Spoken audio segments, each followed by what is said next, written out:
On the treble, let me level with you. I used to idolize rappers that paint they face, but now I rock the blood of Christ ever since I've been saved by grace.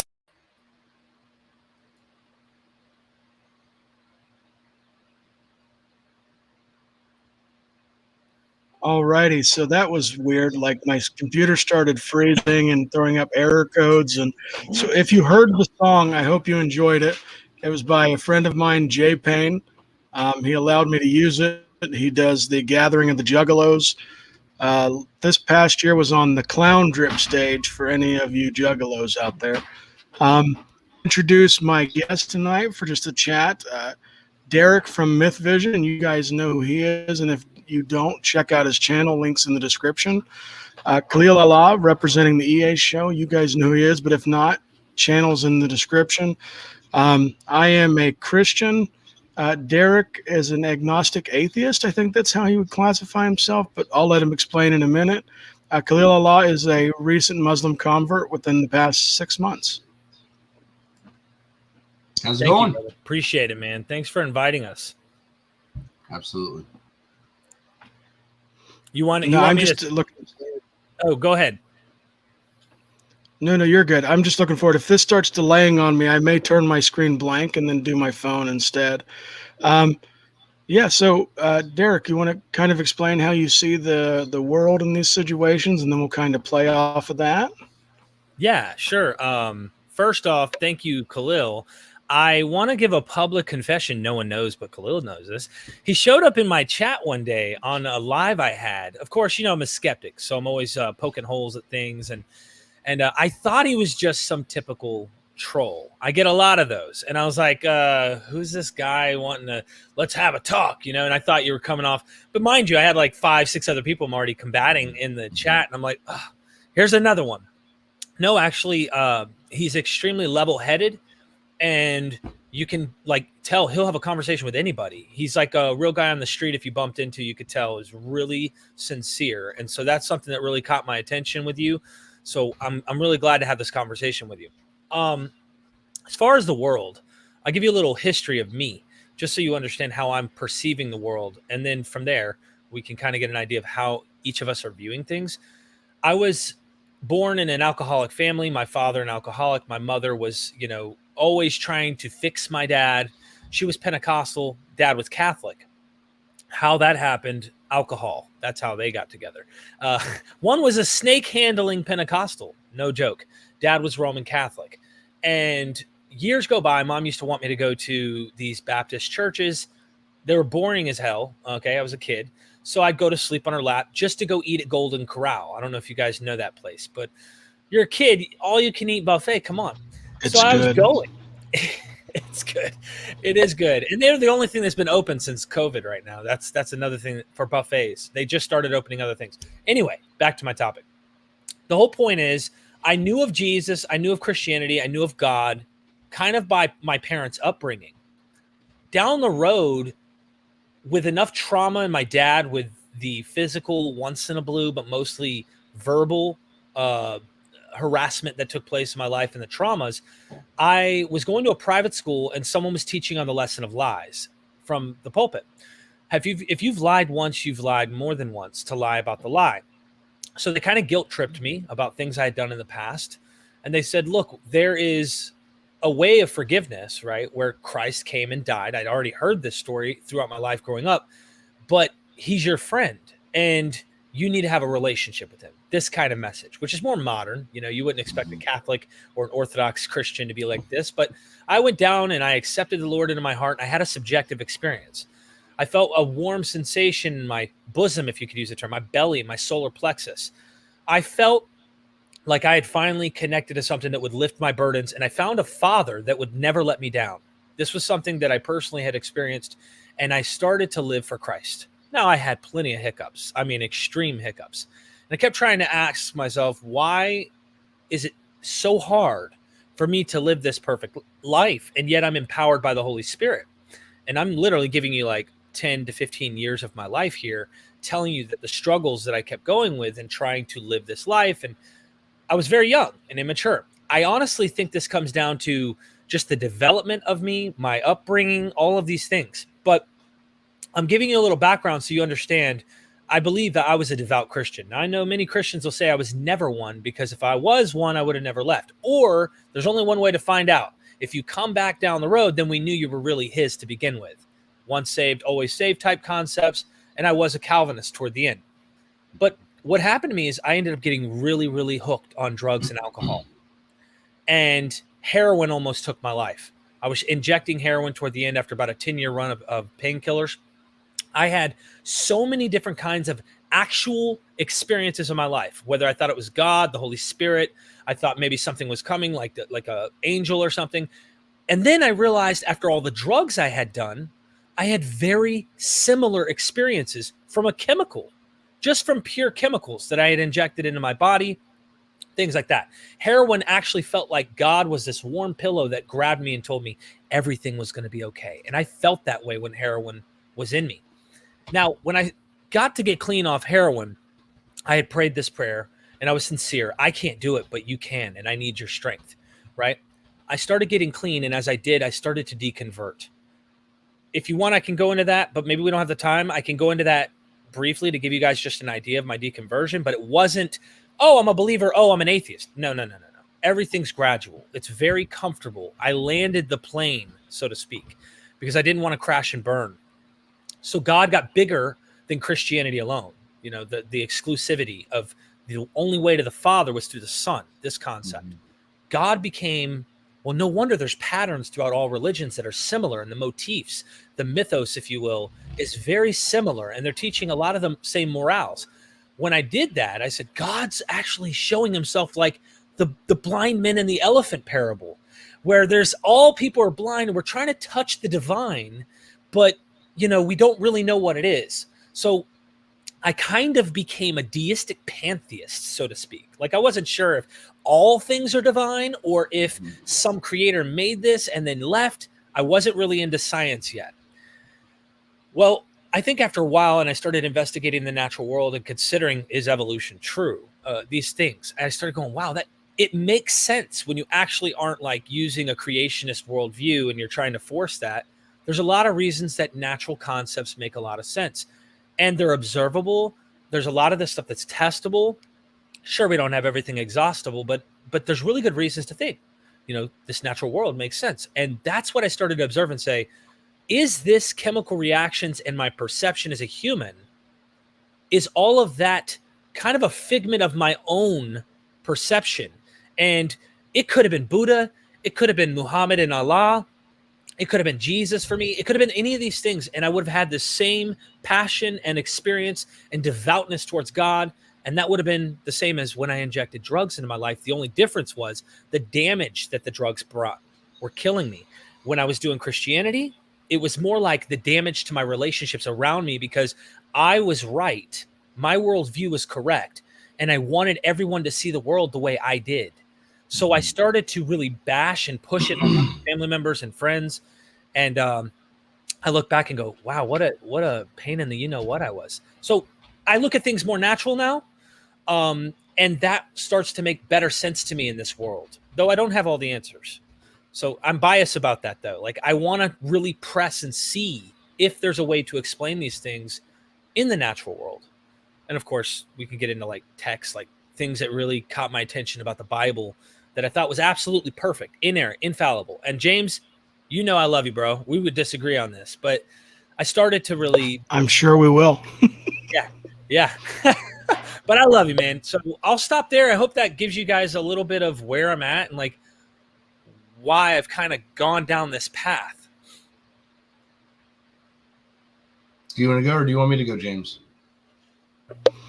I'll hit, because I'll only go just a few minutes. So for me, I didn't really know anything about Jesus till 2001. And I had a semi-Christian upbringing, meaning we had the title. And I don't know if you guys remember, but the big floral pattern Bibles that are like 8 foot long, just exaggerating a little, they're humongous. And like you open them like this, they're decorative. Grandma has them, like gold print.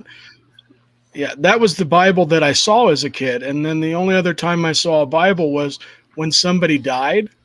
And there's like, I thought it was a funeral book, like that, just because that's the only time that ever came out in my house. So they said there's truth in this. And so as a kid, I'm like 7 years old. I opened it up to Ezekiel, and it scared the living daylights out of me. Like no one actually explained to me what to look at in the Bible, or how to go, or starting with Genesis, or going to John, or I did, because that's what, like, my family was not very religious. Actually, they wanted to get put on they wanted to say they were Christian, to get put on like a list of Christian businesses so that they would be trusted. Was kind of the view. So 2001, I got exposed to Christianity. Became committed for a few years, then avoided it like the plague. 2011, I heard a sermon on the resurrection, and never heard anybody speak about that so powerfully and so clear before. And then I started digging into it, and I was good until about 2015. Lost my cousin, lost some other family members. I started seeing potential holes in my faith. And so then I became an atheist for 4 years. Now, when I say atheist, I say that I lacked a belief in God at some points. I would assert that God doesn't exist at other points. There's not like one definition of atheist. And I think that I make that crystal clear now, because you'll actually have people I interact with, Derek, and they'll say, you were never a real atheist. I don't get into and they'll that start stuff. laying out what it is. Yeah, I don't get into that stuff. We can get into all that as time goes too. I don't want to interrupt you, bro. No, that's fine. So then fast forward, digging, very skeptical approach. And then it hit me one day, and I'm like, God exists. It's Jesus Christ. Everything in the Bible clicked. It just kind of all came back together. I would say some of that was personal revelation, and personal revelation by definition can't be transferred to another individual. But I believe that I do have other reasons besides that. Thank you, brother. Khalil? Okay, I guess it's my turn. So I was born and raised in a Catholic faith. Went to a Catholic school for a couple of years of my life.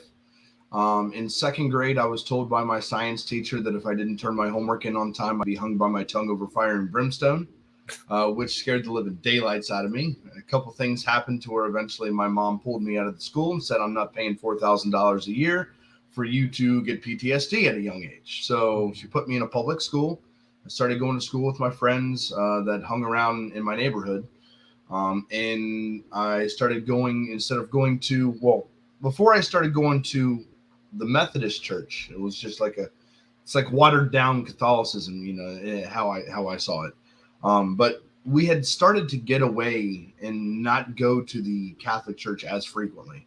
For that reason, for everything that was going on in my school, but also because the father of my Catholic church he had gotten caught with a couple of altar boys. So the cliche thing, the thing that people normally, get all over Catholics about happened at my church. And we started to step away a little bit. And a couple weeks later, we got a letter from the church, and we literally lived right across the street from the church. We'd walk to church every day. Literally, you cross one main road and you're already in the parking lot. And, we got a letter from them that said, hey, we haven't seen you guys the last 2 or 3 weeks. Normally we see you put X amount in the collection basket. So here's a bill for what you haven't put into the basket. So they actually sent my family a bill because we've missed the last 3 Sundays. And they said, go ahead, put your $20 a Sunday for the last 3 Sundays in there. We'll be all right. And that was, I think, when we drew the line. My parents was like, "Nope, we're done with this." So I started going to I think it was a Methodist church. Joined the youth group. Joined the church band because I played guitar. So I did that, and started to help out with the youth group as I got older. And as I got older, I kept being told by everybody in the congregation that I was filled with the Holy Spirit, that I was a good public speaker, that that I needed to go and become a preacher. So I was going to go and devote my life to preaching the word of Jesus Christ. And I said, well, I know what seminary is, it entails a lot of reading the Bible and understanding it and commentaries and all this extra stuff. So I said, I'm going to jump into the Bible and get a good understanding of it. So I'll be a couple steps ahead of the other kids that are going. In this, I was like 17 years old, just about to be 18. And so I was planning on going to seminary in the future when I was done with school and I was able to just go right in, both feet forward. And as I dove into the Bible, I read some stories of like the two female bears that come out of the woods and maul 42 children to death, or this guy making a deal with God that if I win this war, I'll sacrifice the first thing that walks through my doorstep. And unfortunately, it was his daughter, and they ended up going through with the deal. And a lot of emotional things got me, and I ended up stepping away because I've never heard these stories at the pulpit. I've always heard, Jesus died for your sins, basically what we would call, rainbows and butterflies, just Care Bear Christianity. That's what I heard for most of my life from the pulpit. So I kind of stepped away from that. And as I stepped away from that, it was for emotional reasons. And I'll admit that leaving my faith because of emotional reasons, now that I study philosophy and logic and reason, that was a horrible reason for me to leave the faith, was simply because God is evil, therefore he doesn't exist. There could be an evil God. It's possible. I mean, I don't know. But I left for emotional reasons. And as I stepped away and became an agnostic, then I became an atheist and took that label on. And I started studying logic, reason, and philosophy. And I realized that I had logical reasons to not believe in God. I had reasons to eventually take the hard atheist position and make a positive claim that it's impossible for God to exist. And that brings me up to about a year and a half ago when I started the EA show, which was the Empathetic Atheist show, to where I had people on talking about what they believed, why they believed it. And always was saying every single episode, I'm open-minded to changing my position. Somebody bring me something. If you would like to sit down and talk, bring me something. And if what you say convinces me, I'll drop what I have and I'll change my mind and I'll take up your faith. And eventually got into speaking with some Muslims, very, very intelligent guys. And they were just destroying everybody's worldview. They were talking to atheists, to Christians, and all kinds of people, and just wrecking them philosophically in my mind. And I'm like, well, I'm going to bring these guys down a few pegs. Like, these Muslims are coming in. They think they're too cool for school. I'm going to help them. I'm going to fix them a little bit. So I went and tried for about a year and a half to try and debunk these dudes. And all that happened was I was shown that my worldview as a materialist was just bankrupt, and that I could not prove anything that they said, their solutions to the problems.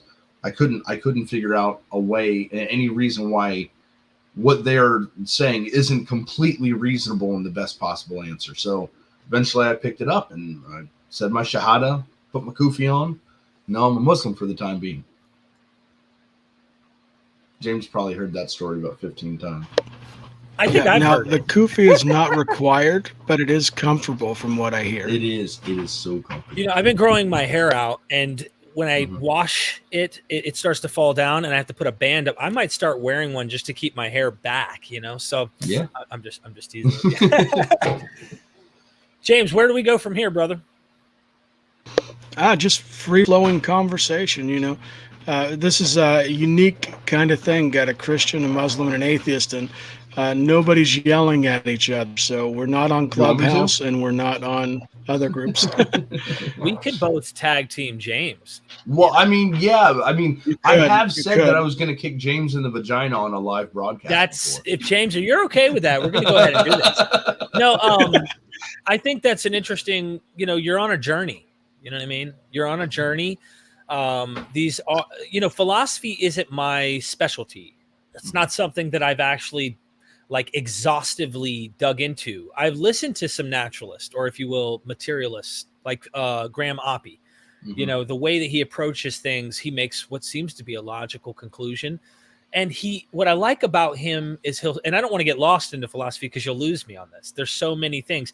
I mean, I've heard the Kalam, I've heard these ideas and making a knowledge claim and things, but he even says it's not improbable that there could be a God. He just thinks it's more plausible than natural explanation makes sense. So I like the fact that he isn't dogmatic even in that. He just is taking a philosophical approach that isn't a theistic one. He says that he sees it's probable that a natural explanation can make sense.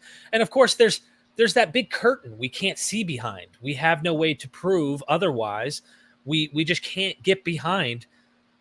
You know, we can only go so far when it comes to looking back toward the Big Bang and looking at like what could have caused the universe if it had a cause, if it did have a beginning and starting point and things like that. So I'm very like open-minded to that. What really got my attention most of all as I started deconverting wasn't like ontological explanations for like the beginning of all things, like why does anything exist at all? Those are profound questions. It's just almost like, can we actually know those questions, the answers to those questions?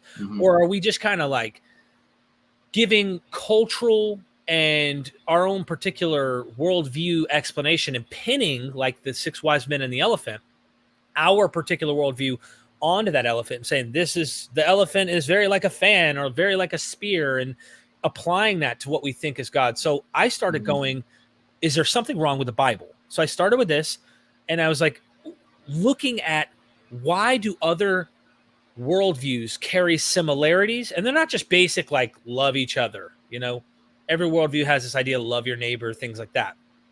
It's more like motifs of like, I know that James would disagree with me on this, but as I've been studying scholars, dying and rising God motifs, Osiris, and it may not be exactly Xeroxed, but we do know Dionysus, for example, was chewed by the Titans.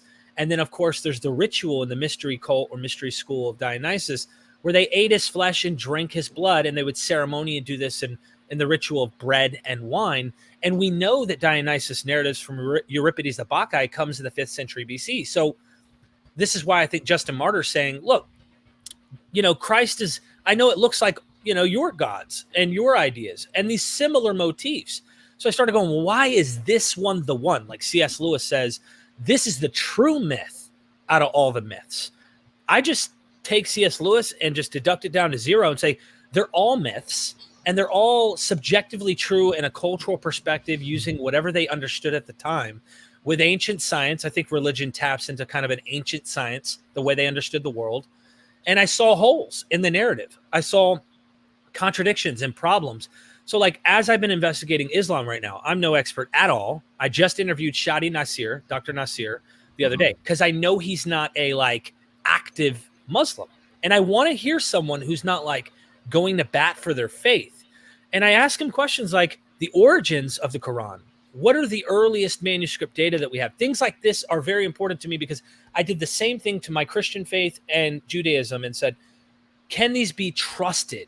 Can we actually trust that the orality of the Quran, actually the exact words that were directly orated from God to Gabriel, Gabriel to Muhammad, is what we find, and the earliest manuscript we have is 150 years after Muhammad's death?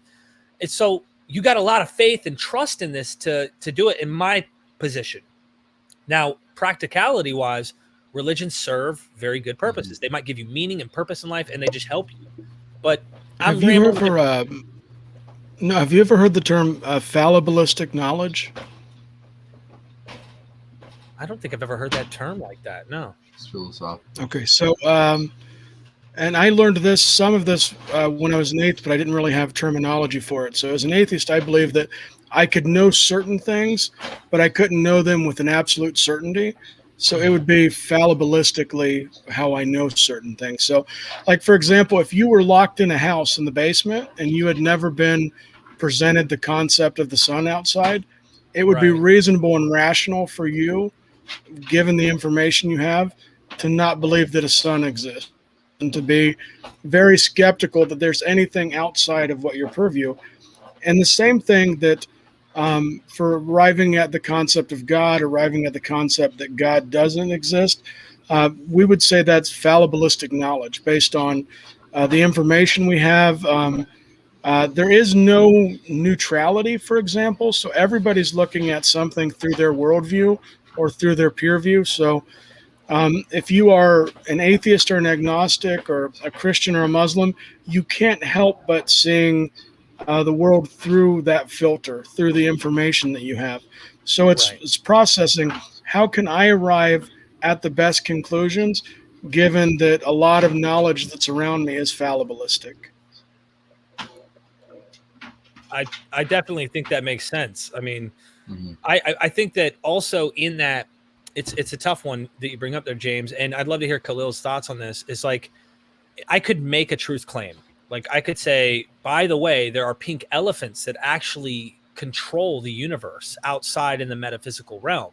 And they do have a color and they do have a shape, or they do have some significant detail, but it's beyond our comprehension. You couldn't disprove that.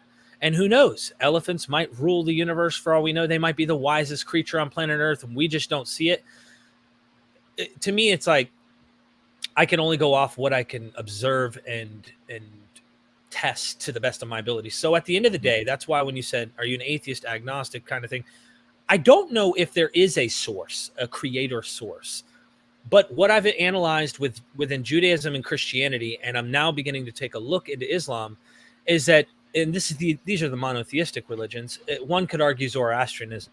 Zoroastrianism's in the vein of this as well, but it's more like a henotheistic monotheism, where there's a supreme deity and a council of divine beings in Judaism and Christianity.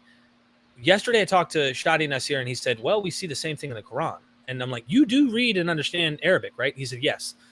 He's a PhD at Harvard on this. And he said, looks like God says we, like the plural. And of course, some apologist scholars will argue, no, that's talking about this or that.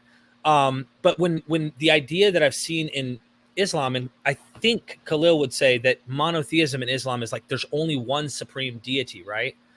There's no other deities. It's called Tawheed. Okay. Do you think there's a divine council in Islam?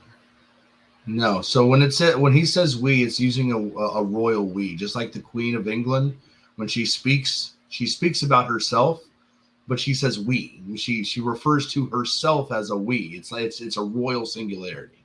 Do you think that Genesis 1, where it says God said, "Let us make man," and he's plurally saying this, or the idea of the plurality that we see, "Let us go down and confound their languages" in Genesis 11, that same we in the Hebrew there is referring to a divine council where God is the supreme king on a throne, and the rest are, of course, divine beings, other gods, other Elohim, if you will. Do you think it's possible? I mean, maybe that's a bad word, possible, because philosophically anything's possible. Do you think it's plausible to make? Well, I'm saying people will go, well, anything's possible. I've asked this question of Christians and stuff. They go, it's possible Jesus didn't rise. It's a great question you ask, because the concept of the royal we was not around during that time. So when they were saying we, and they were speaking in plurality, there is that thought. Was he talking about a council, like you said? Was he talking about other gods, angels? Christians, we would take it potential. No, What's that? He said something about a debate. I said I'm having a hard time not like, I need to respond to that. Go ahead. Dude, I have nothing to lose here in my point of view. Like, what I'm saying is I'm just trying to learn how you're coming at this. James, I know you probably think, and you could take a position that I take. I mean, because Christians I know do take that as it's a divine council and it's not the Trinity. But most Christians I know want to go to Genesis 1 and say, that's the Father, Son, and the Holy Spirit. And it's like, like every scholar I would take the full statement, like, let us make man in our image, and then the Spirit of God hovering over the water. I would take that whole chunk and apply it to the Trinity. I would not necessarily apply Elohim to the Trinity, for example, because Elohim could be a general name for all gods. Like when God said to Moses, you'll be God to them as I'm God to you. He wasn't declaring that now Moses is a real God. He's saying that you are on behalf of God. So Elohim can be used for God, but it also in several cases is not used for God. I just know Khalil takes a philosophical approach, and that's the thing. I'm wondering if starting off by poking holes in the narrative would still leave you theistic, because you do think that the most plausible idea is that a theistic worldview makes sense. But if you found narrative holes or problems, or found a way to say, one of the major claims of Islam, for example, is that the Quran is a miracle. And I talked to a couple guys and they're like, well, it's really fascinating how people memorize the Quran. You know what I mean? Mm-hmm. I think it is beautiful, by the way. I don't want you guys to think that I'm like a hater of these texts. I love the Bible, even though I love finding out the humanity behind it. It's like going to a David Blaine magic show. I swear on everything, this is how I view it. If we were in a David Blaine magic show and some guy in the corner goes, "Psst, hey, come here. I'm going to show you how he sets up his tricks behind the curtain." Now, the whole audience, to me, is where I used to sit.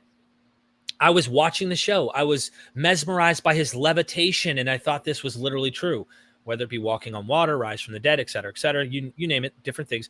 And I'm looking behind and going, how can I explain this data? That's the starting point I would start from, because at the end of the day, there could be something divine, and none of these worldviews make sense of it. That's why I'm like, should you start with, could there be problems in this, and then go from there? I don't know. I'm throwing it out there to you because you're definitely mature in how you conversate. So it's like you can handle this conversation. Yeah. So from a philosophical end, you said earlier something about fallibility and infallibility. Like you could make the claim that pink elephants, exist and rule the world or whatever. Well, that would be an infallible claim. But there are some things that are infallible that I think all human beings accept. Like, for example, before human beings existed, did we hold to the law of identity, which is A equals A? Was a velociraptor what it was and not something else? Well, could we falsify that?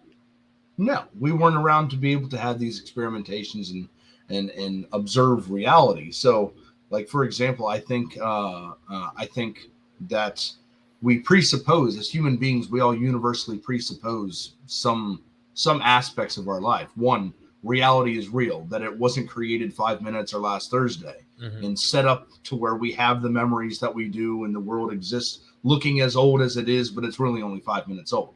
These are things that are infallible.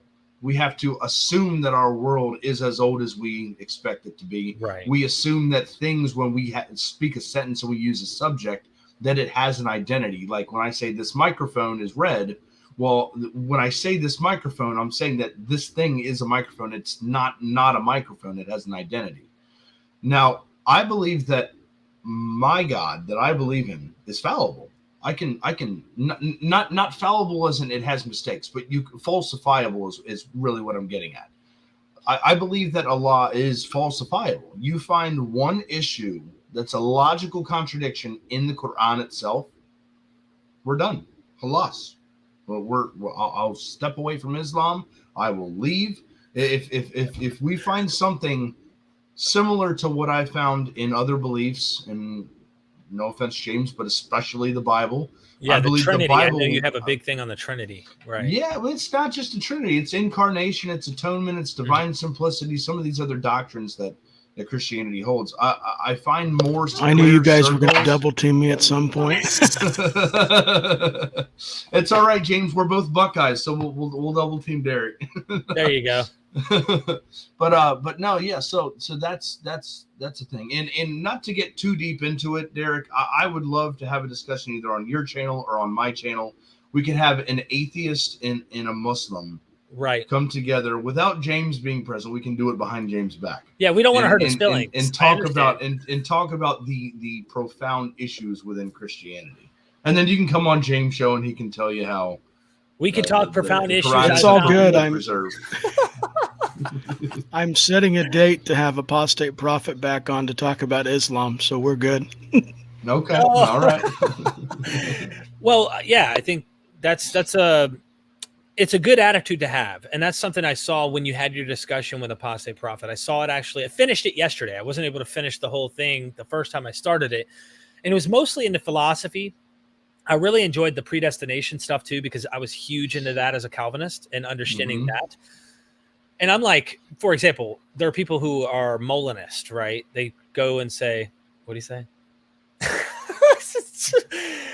Someone's going to take that serious, by the way, from Apostate. I did. Yeah, someone's going to think. I did in the chat. I was like, but didn't we? And he goes, yeah, I was being sarcastic. Yeah, exactly. See, already. And I know you were teasing. But like, for example, a lot of Christians I see, William Lane Craig, these guys, they want to say, well, Molinism makes the most sense. It's a free will and a predetermination. There's some way to figure out. There's no way. But that's what I'm saying. They're trying to figure this out. Now, here's the thing. I don't start at it from philosophical, logical ideas and say, is it possible this makes sense philosophically? I'm looking at the text, right? And Paul in Romans 9, absolutely without a shadow of my doubt, and many Calvinists, of course, who've looked at this, and I'm not a Calvinist, but I mean, it's like, I have no reason to try to make it say anything other than what I think it's saying. Before either one of them done right or wrong, Jacob I loved, Esau I hated. It's clear that God had, according to his election, chose Jacob to love. And that word hated in Greek, even Christians go, well, he didn't hate him. He just thought less of him or didn't choose him. That's all. It's a lack of love in the sense that he didn't choose him. But the word is hate. Yeah, that's the bad thing about the English language and when you're translating things. Like even when he says those who don't hate their mothers and fathers, hate is not necessarily even a good word, because when we hear hate, like we think like it's on now, like, you know, you get mad at your parents. I hate you, mom and dad, and you're furious with them. It's just, I wish we need to create a new word for hate, Christians. So if you guys come along, the next translation of the Bible, let's soften this for people. So James, I disagree, right? I think it means hate. I actually do. And the reason is when you go a little further, he talks about raising up Pharaoh for this purpose. Then he talks about preparing people for destruction and people for glory. And it seems so clear to me that Paul is like, there are people who are saying, but how can he find fault? If he's the one who chooses this, and this is his purpose, that some are prepared for destruction and others for glory, who can say, why is he blaming me? It's not my fault. And then you know what his answer was? His answer was, well, let me find a philosophical loophole to explain to you why God's still just in doing this and you're still at fault. No, he says, who do you think you are, oh man? You think the thing made can say to its maker, why have you made me this way? No. Does not the maker have right over the same clay, the same lump, to make some vessels for wrath and others for glory? He doesn't beat around the bush. He says God does what God does, and it doesn't matter what you think. Now, that was a pill I tried to swallow all my Calvinistic years. But at the end of the day, I know family members that I have to believe that I love, that God does not love, that probably would end up in hell and be tortured by God and his eternal punishment, whether you think it's annihilation or eternal conscious torment, doesn't matter. And I could never fully conceive that. But Paul says this. I can't get around. I'm not going to make it say other things. And I wondered if Islam has similar teachings like that, because Apostate Prophet would say yes, but you would say no, right? No. So I would say that it had that if one of your family members was to know that God exists, and still reject God, yeah, there's eternal torment. Your bones will be the one that fuels the fire. But for somebody else, like one of my family members who have not received the word, it states in the Quran that we have put a prophet on every corner of the world, and to be able to spread the truth. And if you have not received the truth in a way that's going to be convincing to you, that's not your fault. So God is going to show mercy upon you and realize, hey, you didn't have the ability to truly believe in me. So why should I punish you for that? Right. And this goes into the question of like people in third world countries who may not have heard the gospel from Christians. Exactly. They say the same thing, like God will judge them based on what they know. But question for you, though, is how do we know, like, what is the standard of saying they know that God, and I know this would be like a personal, maybe a subjective thing, but like, how would I know that I don't know God? We would say Allah knows best. Allah is the one who knows our true intentions. That's why I could never tell you or James that you're going to heaven or hell. I don't even know if I'm going to heaven or hell. I know my true intentions, and hopefully I've done enough good in my life, because within Islam we are judged by our deeds, and we are saved by God's mercy. God can either choose to show mercy on us or not. Right. But I don't know your true intentions, so I could never, ever be in the position to tell you where you're going or what's going to happen to you. You're going to go one of two places.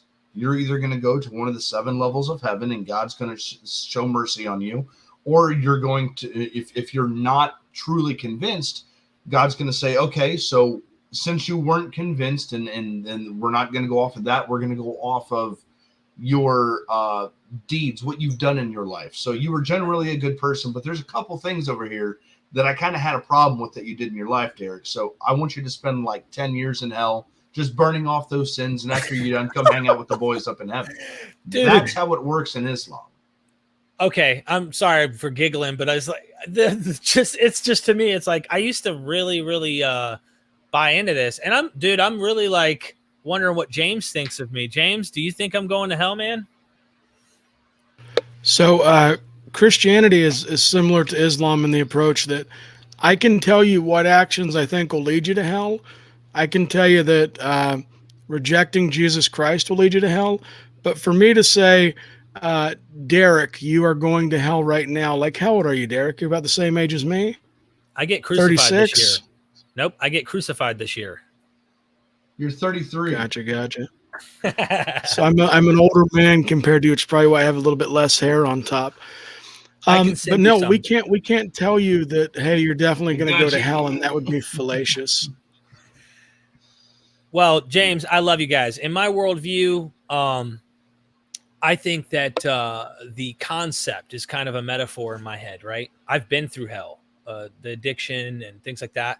And so obviously you guys all told me your worldview, and just to me, I think we've all kind of experienced extreme suffering and trials and tough things, especially with family. If we have family and kids, that we don't want to see them hurt, right? So to me, post-mortem wise, I don't know, obviously, what happens after, but I personally think it's like before we were born. That's what I think it was like. What it is after we die, I think, is what it's like before we were born. And before we were born, do you remember what that was like? Personally, I don't. I don't remember, but in my belief that I still existed before I was born. Right. And for me, I have no reason to think I existed before I was born. And of course, because I don't take that the same worldview that I once did. I used to think about that though. What if this is all a dream, right? Like, interesting ideas that we have. I love talking about these things. But at the end of the day, man, I really don't like the doctrine of hell. And that's not why I left. That has nothing to do. It wasn't that emotional thing, but there were pills I couldn't quite swallow on the biblical standpoint that I'm just trying to make sense of. God knows everything. And then there's what Christians and others who believe God is all-knowing look at these texts, and it sounds like God doesn't know things. And biblical, it's a difficult conversation. Somebody asked in the chat what PTSD means. It's post-traumatic stress syndrome, I believe it's the proper acronym. It's just you've had some kind of trauma. And in these discussions, you have, from the atheist perspective, and please correct me if I'm not representing you right, that there are people who feel that they've been traumatized by extreme things parents have said to them relating to hell. And then from the Christian or Muslim perspective, we believe that hell is real. So if we genuinely believe that there is a place that's not so pleasant, we would want to tell people. Like Penn Jillette says it, that he has more reservations about a Christian who won't mention hell to an atheist versus a Christian who will at least be honest once and say it. Because it's like, if that car's coming for you and I believe it's going to hit you and I don't say anything, right, that's not really loving, and I'm not being consistent. Yeah. If I could, I just want to address one comment in the side chat. It was by Brad Kemble. He said, belief is the problem. There is what we know and what we don't know. So I just wanted to hit on that because that's very, very important on us saying should we pick up these beliefs if we don't know them? Maybe we could just have a belief in them. But knowledge is a subset of belief. Knowledge, by definition, is a justified true belief. So knowledge is a belief itself. So to say that belief is the problem would be to say that knowledge is the problem. But obviously within Brad's comment, he's not speaking about knowledge being a problem. So there's some type of distinction that's being made. And that distinction, by definition, for knowledge would be justified and trueness. So is it justified? Is he reasonable in believing what he believes? And is it true as in if are all other options or all other alternatives logically impossible? That would be how we get down to knowledge. Now, James hit on it earlier. We also have fallible knowledge. I can have fallible knowledge of an infallible being. Like God is infallible and I have fallible knowledge that he's true. But if somebody was to ask me, are you philosophically certain that God exists? I would have to say, I'm not philosophically certain. I wouldn't be a philosophical atheist either. You see what I'm saying? Like a metaphysical, I don't take a metessical atheism. I don't know enough to act like that. If there's a way to know that, that'd be interesting, but there's too much. There's too many. It's too complex to sit here and act like we can have an absolute truth knowledge, like we know. And if you were to hold that type of stance, then when it comes to like solipsism, when it comes to last Thursdayism, about the existence of the universe, and am I speaking to you guys right now, or are you just figments of my imagination and I'm just schizophrenic? Like if knowledge is like the key only thing that we can use, well then I shouldn't even be talking right now. I'd like to ask, if you don't mind, you landed on Islam, James, you landed on Christianity.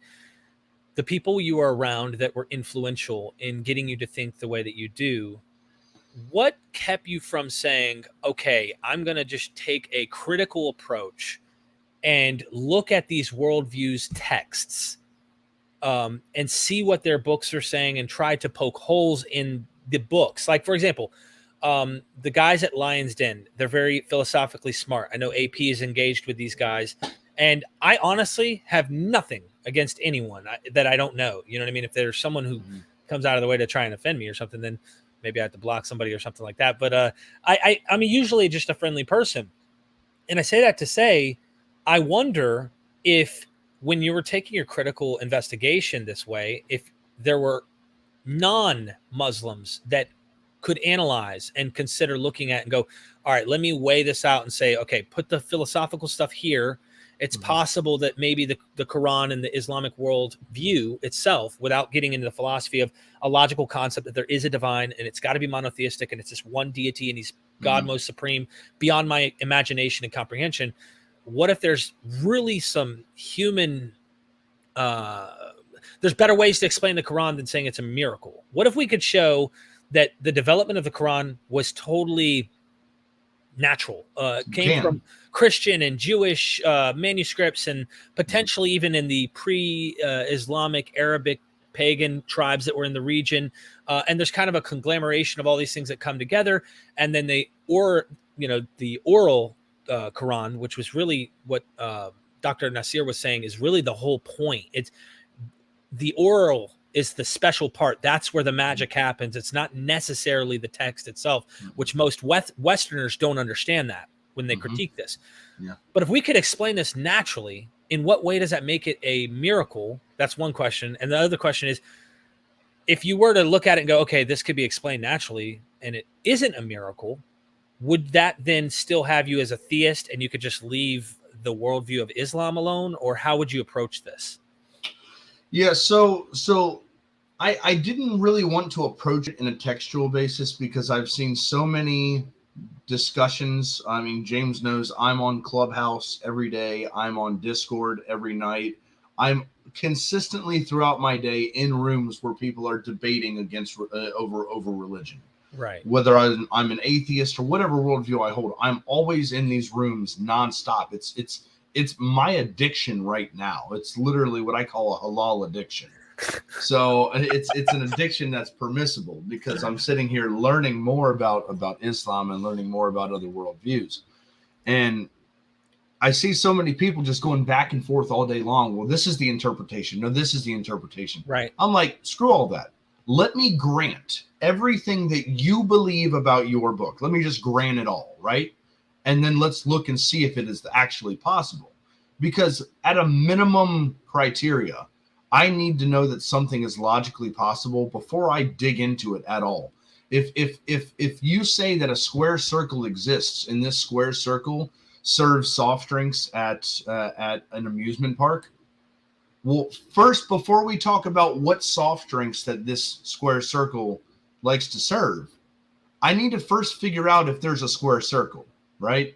Mm-hmm. So, and the text could have 5 different ways of interpreting this square circle, and in some of them it may not be a square circle, and some of them it may be a square circle.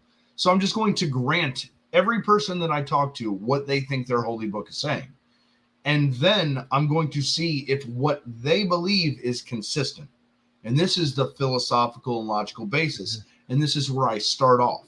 Once we find out that it's able to be consistent through their own personal belief without arguing with them what these words mean, well, then we can move on to the next step. Unfortunately, when it comes to Christianity, we can't get past that point. I could care less what the Bible says if I can't find somebody that has a consistent worldview on the very fundamental nature of God.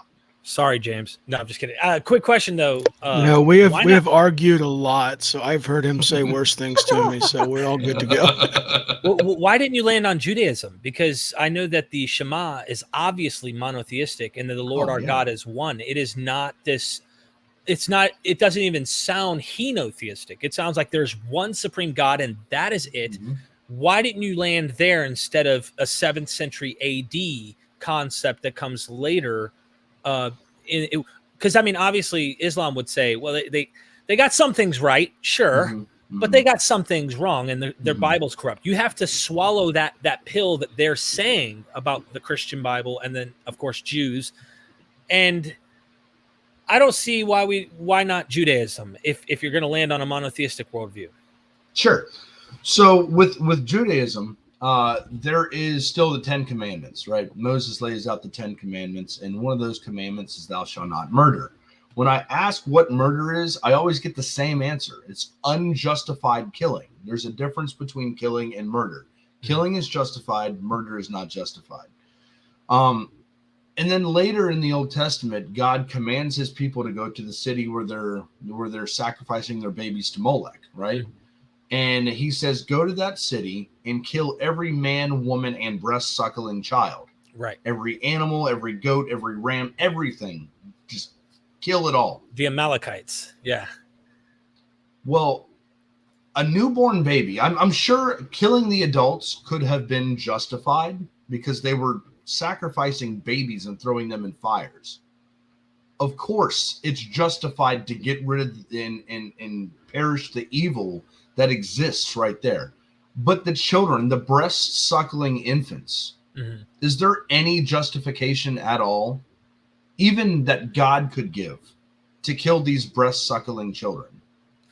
I don't think there is. So I find a logical contradiction to where he has a commandment that says, do not murder, and then go murder. You can't do murder and not murder. It's a logical contradiction, and that's why I reject it. There's nowhere in the Bible, Quran, or Hadith where God makes a commandment to his people to kill babies. It's nowhere.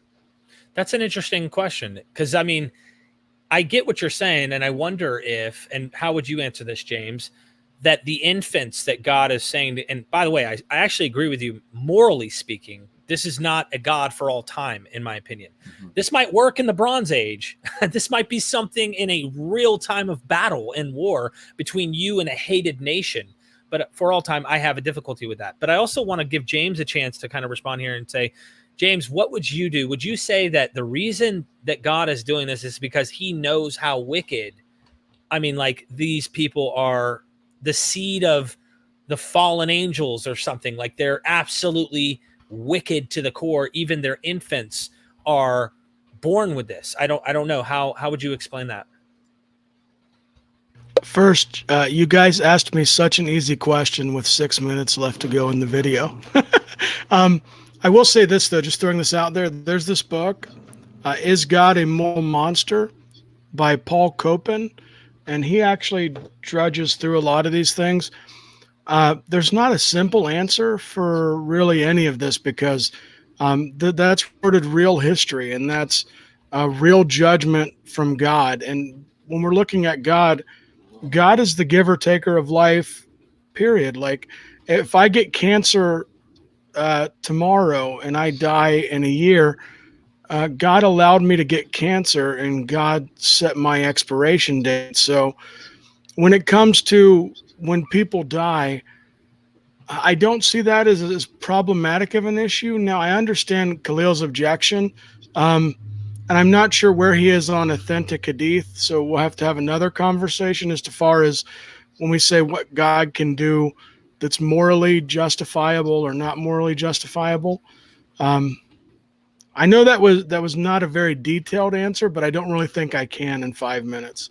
Just be at least like I can't give it adequate. Man.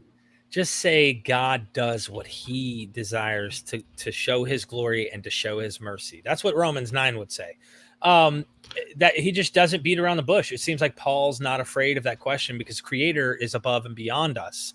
But well, there's being afraid of a question, and then there's like not wanting to give it, disservice. So if you throw out just a blanket statement, but you don't actually unpack it and walk somebody through the Old Testament, then what happens is the videos get clipped, and it's another Christian saying that it's okay for God to murder little children.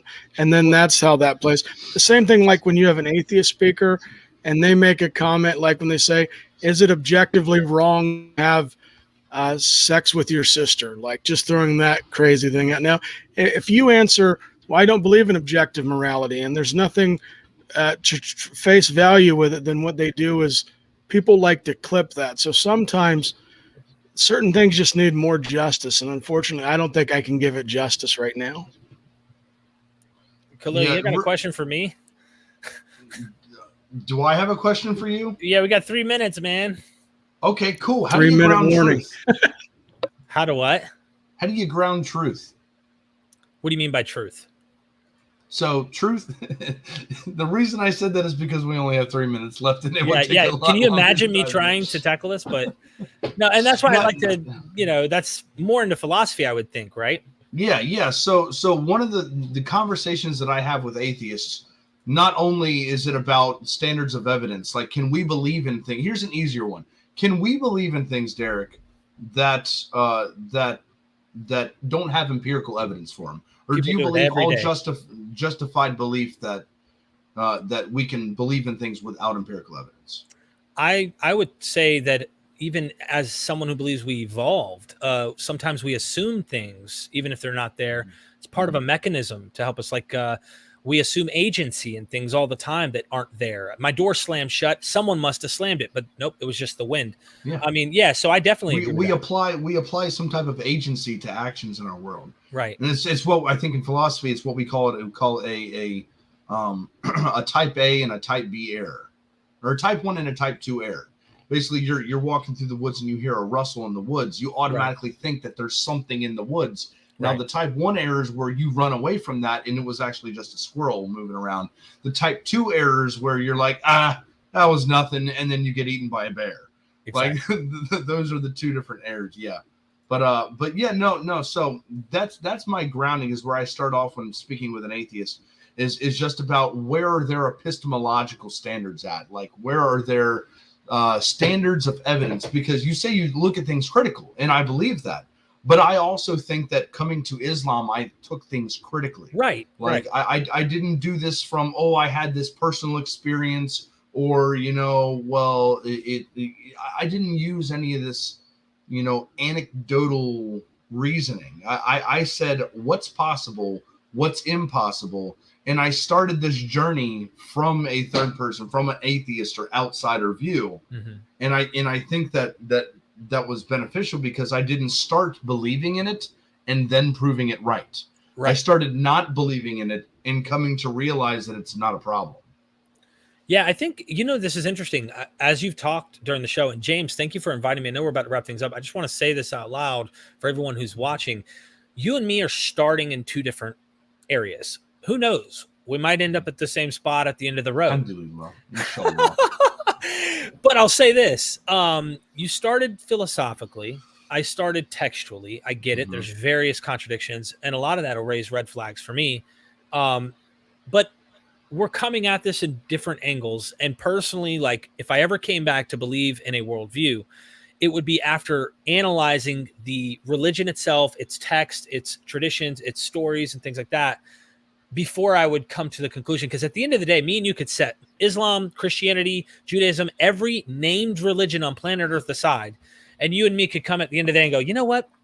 It's logically possible that there is a creator of the universe, some type of divine mind behind it, just like I had Bernardo Kastrup, who said he believes there's a mind behind the universe that, of course, all things exist from, but he even says it's not perfect because it's trying to figure out things, why we have kinks in the world and whatnot. But we could come to that, or we could possibly take like a, what's his name, Graham Oppie position. And these are philosophies. I'm willing to grant there could be a creator and still say, look at the text, look at the traditions. Are these man-made? And that man-made ideas that really are just trying to philosophically understand and extract a concept of God, but everything else about it's wrong. That's what I'm looking at. You know what I mean? I would love to do that with you. I'd love to learn some philosophy from you, to be honest, because I don't know. Have me on your show, bro. Like, just reach out to me. You already got my information. Reach out to me. I would love to come on your show. You can come on my show. We can come on James' show again, and if James wants have us. more of these discussions. Yeah. You always leave them wanting more. So I think we hit a few things, and you stop it at that hour mark, and then nobody's being repetitive. But I did want to say that book that I showed up, Is God a Moral Monster? It just hit me because I'm terrible at this YouTube thing. I actually have a video where I interview the author of the book, and I think we may actually touch on Derek's question and some other hot button questions too that he kind of digs into. So consider checking that out. I did promise Derek we would keep it really, really tight to that hour, mainly because he's got kids, wife, family, and he's his own producer for his channel that just hit 30,000 subscribers. Thank you, brother. Thank you. Good job. Constantly trying to grow. What I am trying to do, and look, I've got to get their haircuts in 25 minutes, right? Which it's 5 minutes down the road. We got a few minutes, but I do want to say this. I want to create more interfaith dialogue amongst Christians and Muslims, because there's already the accusation that I'm an Islamophobe. They like, not you, and not even probably people you hang out with, so to speak. I don't know. But I know there are Muslims online who are saying already you're Islamophobe or this and this and that. Because I carry a scalpel and I'm always trying to use a scientific method and carve into all of these worldviews, they're super sensitive and they're sacred to many people. And I'm not trying to offend people, but I know that inevitably when you do this, you're going to offend people. Just like if you're talking to a sensitive atheist, you would agree, Khalil, you've said this in your last interview, these atheists were so sensitive, you had death threats. Now, I think that's ridiculous that some of these atheists would do that. That's stupid. I would never death threat anyone for coming to a worldview, but they definitely don't represent me. But I say that to say, if you're cutting into it and you think that atheism's illogical or that it's not a good, valid conclusion to take, you're going to upset some people probably. They don't like what you're saying. You're going to talk about they're going to go to hell, or if they don't believe. Not you maybe, but James. I'm just saying, you're going to offend people. If it's okay to be critical on other positions, we need to show that we know how to have conversations, even though we disagree. And I'm not a Christophobe or an Islamophobe or a Judaism phobe or anti-Semitic or anything like that. I really am willing to have friendly dialogue, but people do get extremely sensitive. And I get why. I've had nothing but ex-Muslims on. You know, I understand, but I do that for Mormonism. I think you can help that out if you have an actual Muslim on, and then you just start dogging Christianity. I think that will help balance it out. You're convincing me here. You're convincing me. I will say this, that if a worldview is true, and I believe that the Bible's true, I believe that Jesus is God, I believe that I know that God exists. If all that is true, then it should be able to withstand scrutiny, even if the scrutiny is not fair, even if I don't agree with things people are saying.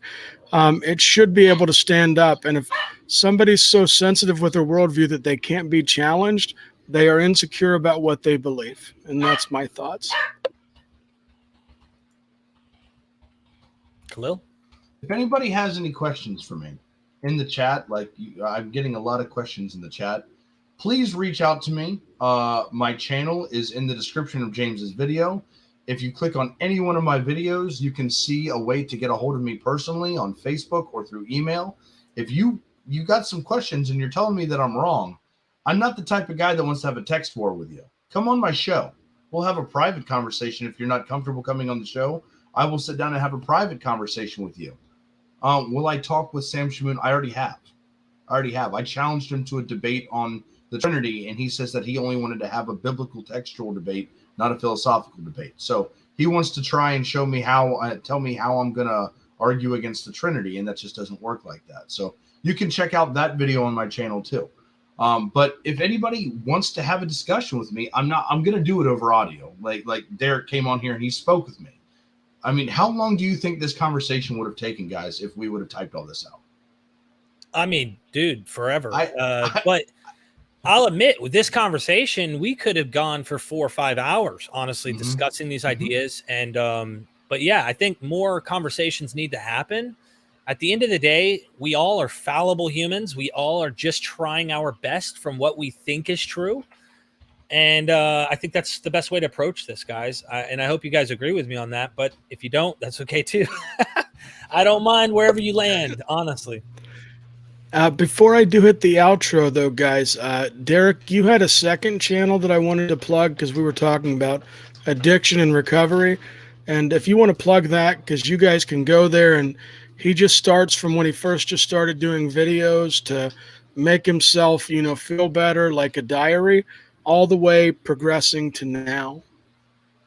Yeah, so about 6 years ago, I was laying on a couch 5 days off heroin, and I was like extremely alone, dying. Like I felt like I was dying because I was withdrawn off of heroin. And I opened my camera phone and I just started talking.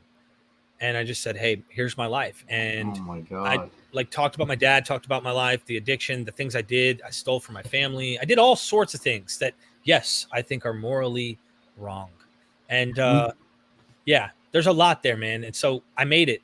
The 25th of October, I'll have 6 years off heroin. And I haven't drank alcohol in 7 or 8 years. Nothing against any of this, to be honest with you. I don't recommend people do heroin, but if someone, that's their choice, what they're wanting to do. I just say that myself, I don't even drink because I don't know how to act. And I'm extreme like you guys. I have an addiction to researching these things, but I've learned to balance a lot.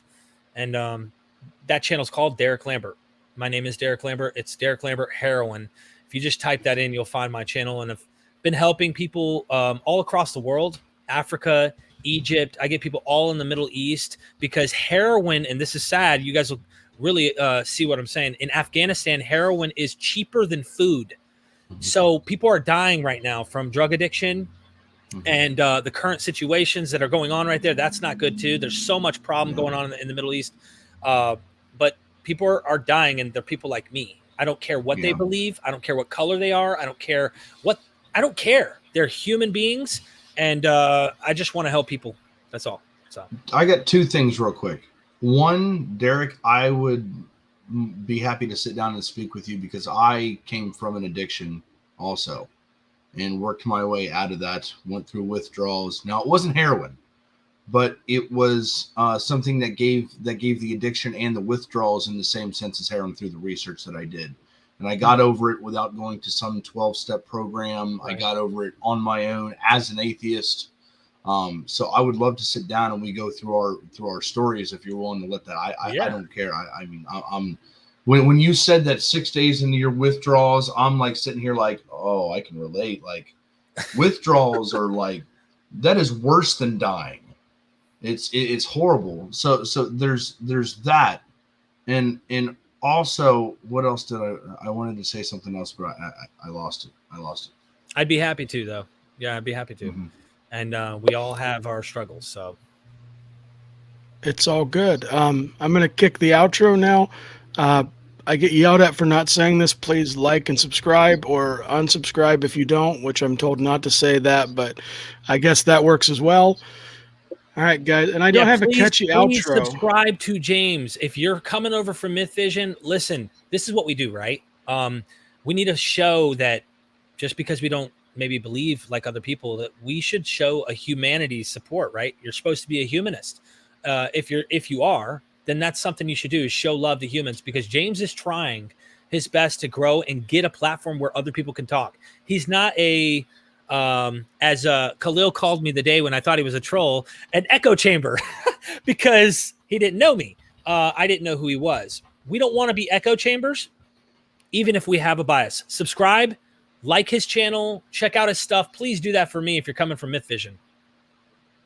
Same thing from the EA show, but I've been on here so many times that I've already said that 15 times before. Sorry to interrupt you, James. Oh yeah, by the way, if you don't subscribe to James's channel, the Christian God says you're going to hell. So I was going to say the atheist God actually says the same thing. It's I would like, just for the record, that it was the atheist and the Muslim who said you're going to hell at the end of the video, and not the Christian. Oh, man. All right, guys. Thank you for watching. Outro time. I go hard in the paint, yeah, homie, I'm a saint. Ride or die. Many claim they like riding, but I know that they ain't. Ride or die.